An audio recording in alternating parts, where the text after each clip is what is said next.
Le gouvernement a fait l'option, il y a de cela 5 ans, de pouvoir dédier un laboratoire exclusivement destiné pour effectuer le contrôle des produits de santé, notamment les médicaments, les dispositifs médicaux, les compléments alimentaires et évidemment les produits cosmétiques également. Et également, nous avons fait l'option de pouvoir traiter au niveau de ce laboratoire le contrôle de la qualité de l'eau. Ce projet est en train d'aller à son terme. Nous avons pu faire le point.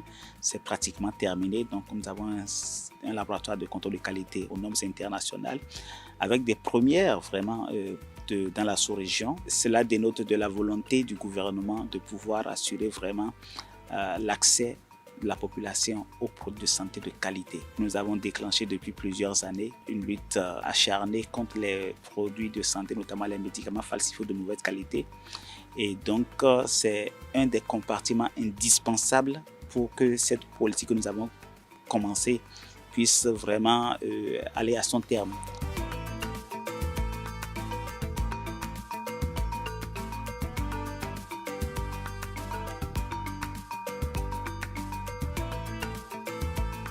Sur ce site, nous allons faire le contrôle de qualité, aussi bien microbiologique que physico-chimique, des produits de santé et de l'eau.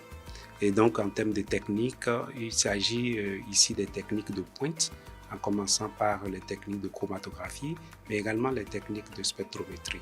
Donc, pour nous, c'est une première dans la sous-région de disponibiliser sur un même site un nombre si important de techniques d'analyse.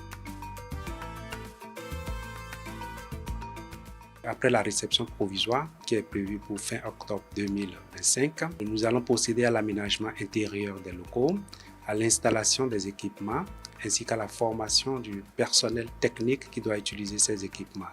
Et donc, il faut dire que la mise en service complète est prévue pour janvier 2026, avec les premiers contrôles sur les produits de santé et l'eau.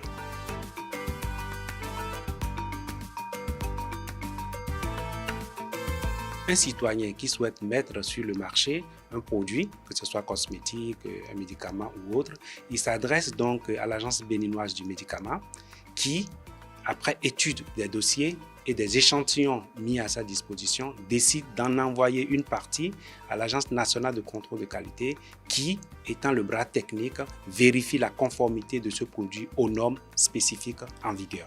Et ce n'est qu'après ça, du retour fait à l'Agence béninoise du médicament, il pourra décider de la mise en consommation d'un tel produit.